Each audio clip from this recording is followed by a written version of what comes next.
sugar. Existe uma estimativa de que, em média, cada brasileiro consome 30 quilos de açúcar por ano. Existem também vários estudos apontando o açúcar como uma substância causadora de câncer. E isso é o que vamos ver nesse vídeo. Mas existe um fato que impressiona muitos pesquisadores.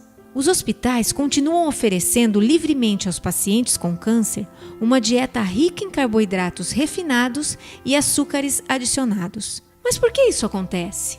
E com tantos estudos apontando a relação entre má alimentação e câncer, como é possível que os hospitais ofereçam aos pacientes alimentos da pior qualidade nutricional?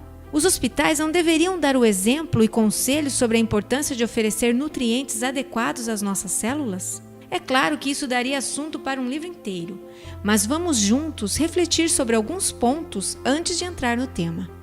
Nunca podemos deixar de reconhecer que a medicina convencional é simplesmente fantástica, principalmente quando se trata de manter pessoas vivas em emergências. Mas, infelizmente, boa parte dos médicos não podem ou não querem nos ajudar com orientações sobre nutrição e prevenção, nem mesmo com o básico. Um dos artigos que li na GreenMed Info traz uma frase assim, abre aspas, a maioria dos médicos são profundamente ignorantes sobre o papel da nutrição na saúde e na doença, fecha aspas. Tem outro relato que li do Dr. Johnny Bowden no livro O Mito do Colesterol, que diz assim, abre aspas, infelizmente, a formação convencional de médicos é altamente direcionada para fármacos. A grande maioria dos médicos não recebe absolutamente nenhuma formação em nutrição. Os que recebem são expostos apenas a uma introdução superficial e extremamente rudimentar sobre o assunto. Fecha aspas. E tem também outro relato, o do Dr. Michael Greger, que diz o seguinte, abre aspas, 6 em cada 7 médicos recém-formados consideram que os profissionais de saúde não são treinados de maneira adequada para dar aos pacientes conselhos sobre nutrição. Fecha aspas. Olhando por essa perspectiva, podemos entender o motivo que faz com que os hospitais fiquem cada vez mais lotados. As pessoas falam muito sobre curas na indústria da saúde, que na verdade está mais para a indústria da doença. Mas há um ditado muito antigo que hoje faz muito sentido, que é assim, uma grama de prevenção vale 1 quilo de cura. Ok, vamos então falar sobre o primeiro estudo que fala sobre a relação entre açúcar e câncer. Ele traz a seguinte revelação, o açúcar não só alimenta o câncer, como também pode provocar o câncer. Quem começou com essa história foi um cientista alemão lá da década de 1920, o Dr. Otto Heinrich Warburg.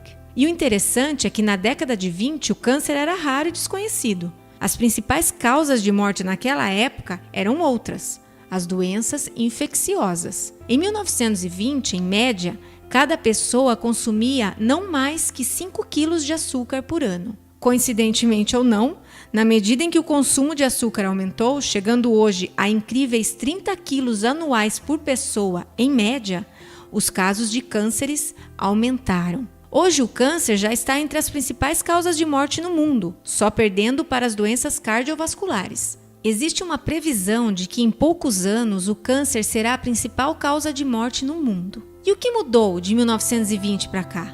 Claro que não podemos apontar o dedo apenas para o açúcar. Outras mudanças aconteceram, como por exemplo o aumento no consumo de alimentos processados e ultraprocessados e das gorduras transformadas. Nossa alimentação de hoje é de fato menos nutritiva e mais tóxica que a de nossos bisavós. E quais os outros fatores que contribuem para o desenvolvimento do câncer? Ok, vamos lá. Estresse crônico, exposição química, exposição à radiação, vacinas contendo retrovírus ocultos e vírus causadores de câncer, infecção natural com bactérias e vírus que causam câncer, falta de sono, falta de nutrientes. A falta, por exemplo, de B12, folato e B6 impedirá que o corpo desligue genes causadores de câncer. Mas voltando ao cientista Otto, seu estudo foi reconhecido em 1931 com o Prêmio Nobel. Mesmo com o reconhecimento de sua pesquisa, poucos acreditaram na relação entre açúcar e câncer. Otto viveu até 1970 tentando conscientizar as pessoas, mas não adiantou. O consumo de açúcar, em especial o branco refinado, como vimos, só aumentou. O que o estudo de Otto mostrou? Sua teoria diz o seguinte: Abre aspas. O câncer tem inúmeras causas secundárias, mas há apenas uma causa principal: a substituição da respiração do oxigênio pelas células normais do corpo, uma fermentação de açúcar. Fecha aspas. Tumores preferem utilizar a fermentação do açúcar para produzir energia, ao invés da fosforilação baseada no oxigênio. O açúcar estimula as células cancerosas e torna os tumores mais agressivos. O estudo revelou que um tipo particular de proteína pode ser ativado pelo açúcar. Mutações nessa proteína têm sido associadas ao câncer, principalmente o câncer de pâncreas e de cólon. Além disso, o estudo revelou o seguinte, abre aspas, por outro lado, a redução forçada da captação de glicose pelas células do câncer de mama levou à reversão fenotípica, fecha aspas. Ou seja, interferir no fornecimento de açúcar e no quanto a célula pode absorver de glicose faz com que a célula cancerígena volte em direção à sua função de estrutura pré-cancerígena. Em 2012, pesquisadores de Hamstermans Cancer Institute, em Utah, confirmaram que o açúcar de fato alimenta os tumores. Em 2017, após novas pesquisas, foi então descoberto o motivo que faz com que os tumores cresçam mais rápido: a ingestão de açúcar. O estudo está na descrição. Foi descoberto também, pasme, células cancerígenas podem digerir açúcar até 200 vezes mais rápido que células normais. Uma breve descrição da pesquisa na tradução ficou assim, abre aspas. Nossa pesquisa revela como o consumo hiperativo de açúcar por células cancerígenas leva a um ciclo vicioso de estímulo do crescimento e desenvolvimento do câncer. Fecha aspas. Afirmou um dos colaboradores, John Hamtravelin. Ou seja, nós conseguimos explicar a correlação entre a força do fenômeno descoberto por Warburg e a agressividade do tumor. Mas além do açúcar que adicionamos nos alimentos, existem aqueles que estão disfarçados com outros nomes nos rótulos dos industrializados. Sabe aquele produto naquela linda embalagem com 0 açúcar? Cuidado! Ele pode ter açúcar com outros nomes. Quer ver alguns exemplos? Glicose, frutose, lactose, glucose, dextrose, maltodextrina, agave, xarope de milho, sacarose, entre outros. Tem também os carboidratos refinados de alto índice glicêmico. Para quem não sabe o que isso significa, são carboidratos que se transformam rapidamente em açúcar no sangue, como as farinhas refinadas, principalmente o trigo, as bolachas, massas e por aí vai.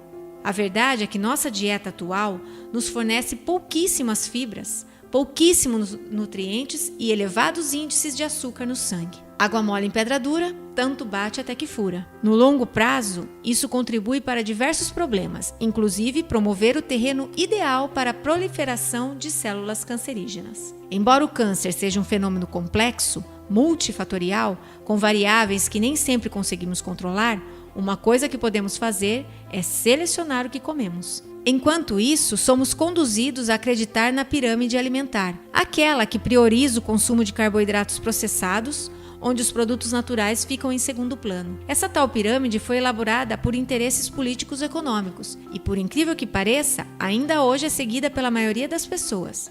E não é à toa, fomos enganados e nos tornamos viciados em carboidratos refinados. Nosso paladar se adaptou a essas porcarias. A indústria alimentícia, por sua vez, continua mantendo a mesma posição há décadas. Abre aspas. O açúcar é um alimento como outro qualquer e inúmeros alimentos o contêm.